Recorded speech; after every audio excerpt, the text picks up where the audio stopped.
I'm here with my dear friend Alessandro from Panerai. How are you, sir? I wait. I could say my brother from another mother. How are you? He's been in Panerai how many years now? It's your 20th anniversary. Since 2005, sorry. So it's your since 2005, and there is an important anniversary because it's another anniversary that you celebrate in 2005, 2025, 20 years. Yes. So we're sharing an anniversary. It's 20 years of Alessandro Panerai, and it's the 20th anniversary of Revolution. If you can imagine going back in a time machine to 2005, he was stepping into his role in Panerai the same year that we were launching Revolution for the very first time. And I always talk about the fact that Panerai was the brand that made me fall in love with watches in the early 2000s, right? I remember the first time I set eyes on a Panerai, and it was actually being worn, 44mm Luminor Marina, being worn on a woman, right? And really? I just couldn't believe it. I was like, that's the coolest thing I've ever seen. You know, it's interesting sometimes that when you don't even understand something, but somehow you're drawn to it and you want to learn more. And I was fascinated by, of course, the lever locking mechanism. And then as I discovered it, to realize that this was actually a patented approach to keeping water resistance. You know, at the time also in the early part of the 20th century, Rolex had a patent on the screw down crown. So people had to find a different way of doing it. And this was Panerai's way of doing it. But in a typical Italian way, they did it in a way that was so beautiful, so interesting and fascinating to look at.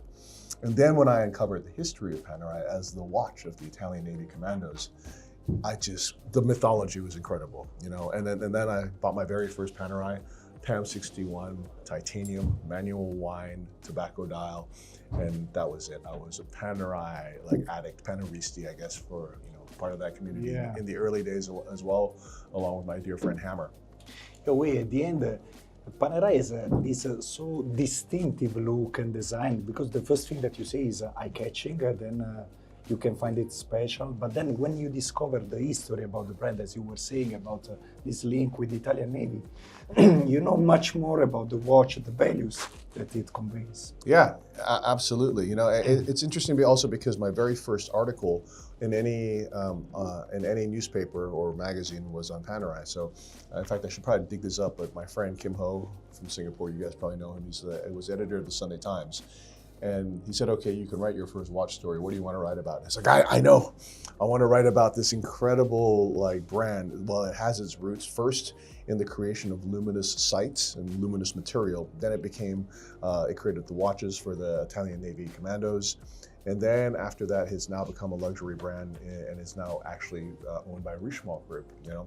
And so this is such a fascinating journey for me. And what's incredible is the consistency of the watches, even as it means this transition to the highest quality possible as luxury. It's a luxury watch brand. It keeps the DNA and soul of that brand in such a special way. And after that, I became very poor because I kept spending all my money on Panerai watches. Come on. In fact, my daily wearer in Singapore is PAM01708. Right? Wow. The power reserve with the arrow indicator. And I own watch number 2. So I don't know where watch number 1 is, but I have the second one that was ever made as well, which I think is a really cool thing to have. Congratulations. So, thank you very much. And so in 2015, we started to have this conversation about creating a watch for the 10th anniversary of Revolution. And Panerai was very, very kind. The wonderful Angelo Bonatti agreed to it and even came to Singapore to do the launch of it along with our dear friend Hammer, or otherwise known as Alan Bloor from Australia, who was such a huge part of Panerai collecting too. So now, cut to 2025, celebrating Alessandro's 20th anniversary in the brand, celebrating the 20th anniversary of Revolution, we've created a new watch. We're about to unveil this watch for the very first time. I haven't seen it yet. I kind of, know approximately what the design is. It's a tribute to our 10th anniversary watch. It's a tribute to Panerai's history in one specific model, or with an orientation of the crown locking device on the left side, otherwise known as a Destro.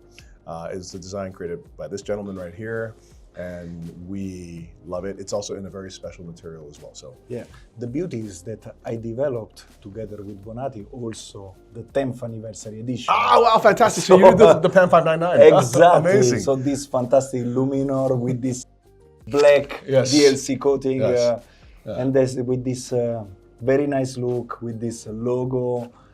But the black look and the vintage details were very important. I remember when last year we met in Milan. Yeah, we did.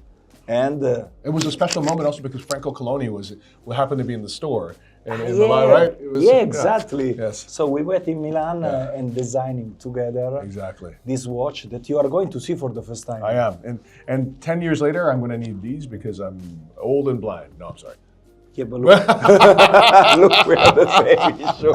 Oh dear. Anyway, So we know each other since many years. Yeah, exactly. May I unveil? Please. Are you ready? Yes. Here we are.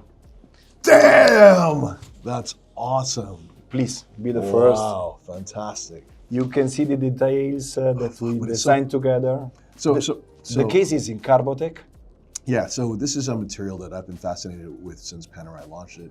It's Carbotech, and we'll explain more to you about that later. The design of the dial is a tribute to the PAM01708. So the PAM01708 was also a dial created with Hammer, and he wanted to create a four-liner, so you have the words Luminor, Marina, Panerai, and then you've got the OP logo, the iconic OP logo. He wanted to create a watch that also had kind of the vibe of some of the Pre-Vendôme Panerais as well, where you see the aged tritium going this kind of very specific ecru color. I know that's not like maybe fashionable now, but it's still, we love it because it's part of the history and soul. Exactly. Now we have a Destro version of it, and it's in Carbotech, and it's am I correct? It's the first Destro ever made in this material? Yes, first Luminor Destro in Carbotech. And is made for you to celebrate such an important anniversary. Incredible. So I'm going to strap it on. You can see the details also on the strap and your iconic star. We have the Revolution star there as well, which we're incorporating into all our 20th anniversary watches. Vintage calf strap, also with the vintage construction, and also matching with the color of the luminescent material. This is fantastic. I love this. You can see that it's super light. It's the Carbotech is 14%. Effortless to wear. So okay, tell us a bit more about Carbotech.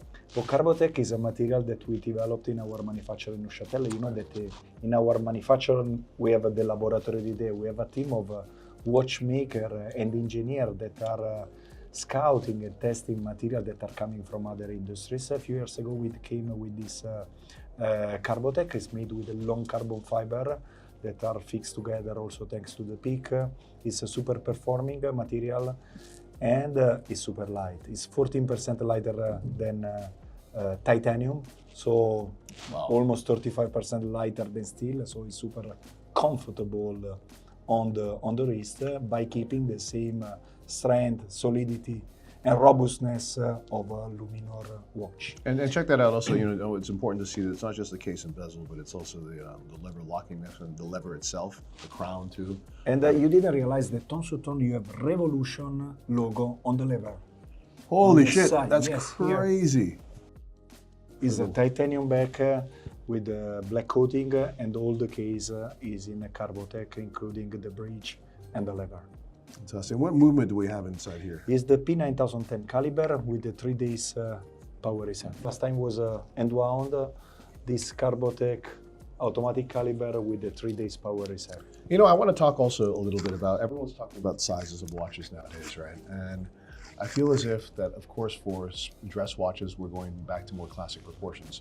But I think the perfect size of a watch is the size that gives it meaning, that reconnects it with its singularity, right? Yeah. And Panerai was born to be 44 mm for me, I mean, that's, and don't forget the first person I ever saw wearing this watch was a woman as well, and it looked amazing on her. And to me, this is the perfect size for this watch, right? I mean, I know you make some smaller models also, but there is a purposefulness, a pragmatism, a raison d'etre, and a singularity in this size, and I love it. Yeah, but I have to tell you that working with big size, we work a lot on the proportion, because we do a lot of work on the thickness, not only on the diameter. It feels quite slim, actually. Exactly, in order to have the best comfort on the wrist. Yeah, so there is evolutionary processes happening even with the Luminor Marina, which incidentally it's the Luminor Marina year this year, and those watches are all have made small evolutionary steps to become better and better. Yeah, what's the water resistance of this? Should be 300 meter. This one on the Carbotech 300 meter. But that's fine because that's 300 meters that's a Panerai. Yeah, that's a Panerai, and all our watches are designed and built and tested. Yeah, 300 meters. To a water resistance that is 25% deeper, Yes. more than what we declare. So And that's really cool that even in a super innovative material, they've kept the 300 meters of water resistance as well. For the new ones that are coming out this year in steel and titanium, it's 500 meters of water resistance. Exactly. So that's, Panerai is reconnecting with its badassness, which I really like. Is that the right way to say it? Yeah, no, it's true. It's back to the roots, to the authentic spirit of the brand, and to our military origin. And this is important even when we do a lot of innovation, evolution. Yes. Is about being authentic to our roots and to our origin, keeping the solidity, but also in the innovation with such new material. Amazing. Thank you, brother. I love it. Thank you, brother. And thank you guys for tuning in. And we're looking forward to unveiling this watch in person to you in Singapore or places wherever you may be.